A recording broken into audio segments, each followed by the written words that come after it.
Hello मेरे प्यारे बच्चों आज हम क्लास 9 के चैप्टर मोशन के इंटेक्स क्वेश्चन करेंगे जो कि पेज नंबर 81 पर गिवन है। तो चलो देखते हैं क्वेश्चन 1 में हमसे क्या पूछा गया है।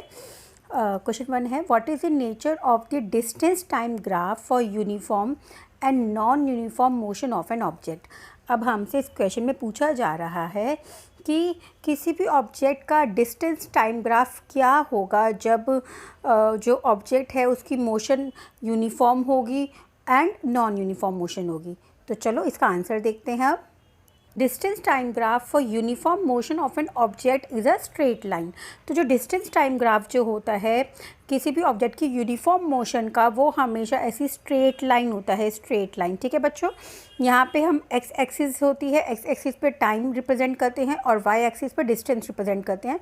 तो जो डिस्टेंस टाइम ग्राफ होता है किसी भी ऑब्जेक्ट का यूनिफॉर्म मोशन के लिए वो ऑलवेज स्ट्रेट होता है। ठीक है, और नॉन यूनिफॉर्म मोशन के लिए the distance time graph for the non uniform motion of an object is curved line. तो किसी भी ऑब्जेक्ट की अगर नॉन यूनिफॉर्म मोशन है तो उसका जो डिस्टेंस टाइम ग्राफ होगा वो ऐसे कर्व्ड लाइन होगा। ठीक है, और यहाँ पे भी वही टाइम जो होगा हम एक्स एक्सिस पर रिप्रेजेंट करते हैं और जो डिस्टेंस होता है वो वाई एक्सिस पर रिप्रेजेंट करते हैं। तो आई होप बच्चों आपको क्वेश्चन क्लियर हो गया होगा। तो चलो अब नेक्स्ट क्वेश्चन देखते हैं। नेक्स्ट क्वेश्चन में क्या पूछा गया है हमसे।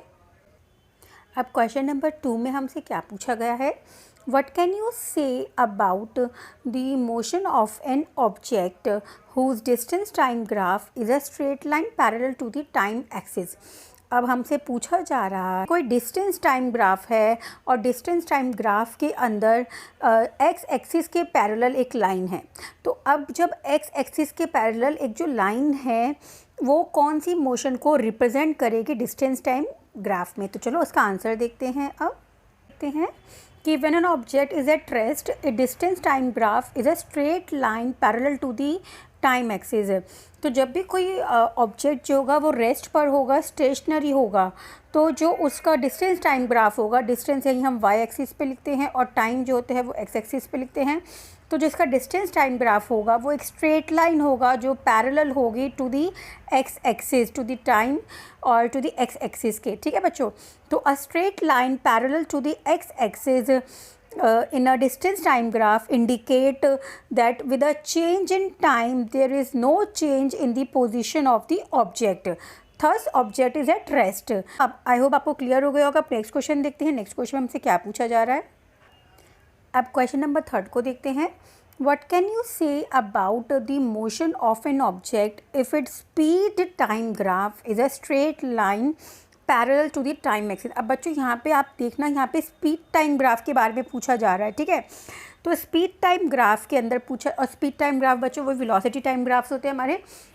तो यहाँ पे पूछा जा रहा है ग्राफ के अंदर ये यहाँ पे टाइम रिप्रेजेंट करेगा और यहाँ पे स्पीड रिप्रेजेंट करेगा।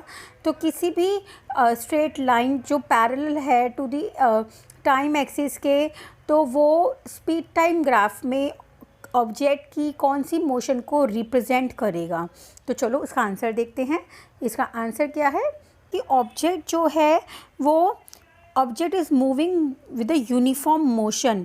स्पीड टाइम ग्राफ में टाइम जो है एक्स एक्सिस को रिप्रेजेंट करता है, एक्स एक्सिस पे होता है, और जो स्पीड होती है वो वाई एक्सिस में होती है, वाई एक्सिस में। ठीक है, और इसमें जो लाइन होती है एक straight line parallel to the time axis represent करती है कि ऑब्जेक्ट जो है वो यूनिफॉर्म मोशन में है। ठीक है, और डिस्टेंस टाइम ग्राफ के अंदर स्ट्रेट लाइन अगर होती है parallel to the time axis को, वो रिप्रेजेंट करती है कोई भी ऑब्जेक्ट स्टेशनरी है। तो बच्चों इसमें कंफ्यूज नहीं होना है। ठीक है, आगे पढ़ते हैं। इसमें क्या बताया हुआ है, a straight line parallel to the time axis in a speed time graph indicate that with a change in time there is no change in the speed of the object, this indicate the uniform motion of the object. मतलब उसकी object की जो motion है वो uniform है but speed में कोई भी चेंज नहीं आ रहा है। इस नेक्स्ट क्वेश्चन में हमसे क्या पूछा गया है, तो देखते हैं क्वेश्चन नंबर 4 में क्या पूछा गया है। What is the quantity which is measured by the area occupied